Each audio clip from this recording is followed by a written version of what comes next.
Is language based on truth? In the historiographer and social theorist Michel Foucault's book, The Order of Things, he wrote about language, doubt, and nature. He says that when nouns originally took on their value, there was no need to prove a resemblance between the noun and what you are describing in the real world. The definition didn't need to be founded on truth, as long as it enraptured the human imagination enough. Basically, the value of a noun just needed to sound cool to the first people who created language for them to agree with it. Obviously, this is a fucking massive statement, and extraordinary claims require extraordinary evidence. At the very least, this sounds like an oversimplification. Did early humans really create language based on nothing but how cool words sounded and how imaginative the definitions were? Was it that arbitrary? To be fair, there at least likely was a little more logical organization to it, but who knows? Foucault anticipates this objection. First, I'll tell you what he basically seems to mean by natural, quote unquote, natural history. It's the natural arc of humanity's moral progress throughout history. This definition is associated with science for two reasons.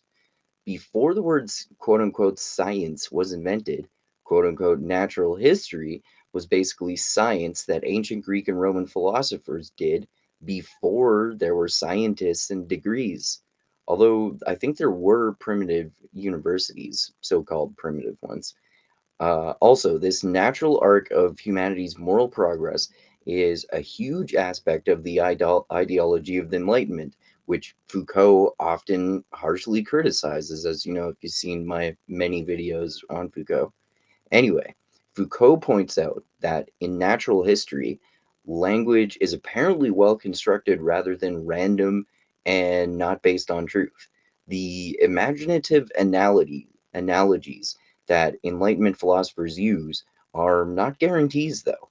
All language, including natural history, is threatened by Hume's quote unquote radical doubt. To oversimplify, this is kind of what it sounds like.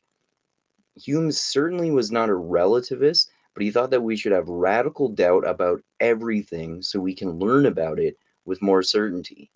He had sort of an Enlightenment rationalist motivation behind his skepticism. He was very critical of rationalism too, but he didn't throw the baby out with the bathwater on that one. Hume applied his radical doubt to many different aspects of human life, particularly his problems with other philosophers' argument for the necessity of repetition and existence and in language. Foucault uses Hume's radical doubt of the necessity of repetition as a reason to radically doubt the relationship between nouns and what they are describing in reality. This is why he is highly skeptical of what he sees as early humans' imaginative definitions that were not based on truth. In Foucault's typical verbose as fuck way, he essentially says that the Enlightenment philosophers must not allow this threat to language to come to fruition. There has to be continuity of nature. The steady climb of humanity's civilizational and moral progress must continue. So, Foucault defines natural history as the natural arc of humanity's moral progress throughout history. He says that there is no need to prove the resemblance between nouns and truth when the value of nouns was first formed. All that mattered was how imaginatively awesome a definition is, not how accurate it is. Was the formation of human language really that arbitrary, though? Foucault sometimes exaggerates like a motherfucker.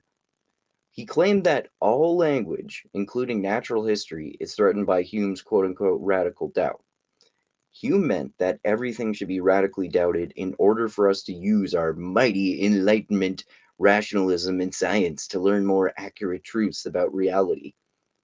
Foucault seems to take this doubt even farther since he's highly critical of Enlightenment rationalism.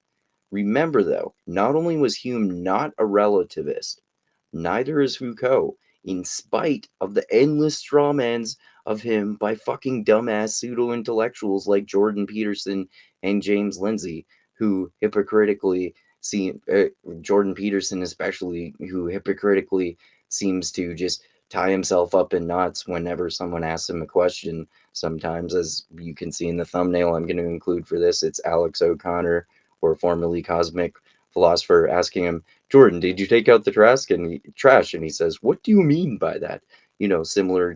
Similarly to when he's asked about God, uh, what do you mean? Do you believe in God? What do you mean by you? What do you mean by do? What do you mean believe by believe? What do you mean by God? Oh, I should do the Jordan Peterson voice. What do you mean by do? What do you mean by you? What do you mean believe? What do you mean by God? Anyway, so he's wrong about Foucault, obviously, and he hypocritically kind of seems to agree with him about language and truth, especially if you see the debate between him and the infamous debate between him and Sam Harris about truth. Anyway, Foucault hijacked the meaning of Hume's radical doubt about the supposed necessity of repetition. He applied it to language in order to completely deconstruct it. He separated the value of nouns from truth. But this shall not stand. Humans' natural civilizational and moral progress must continue. Is language really based on truth? Shut up, blasphemer!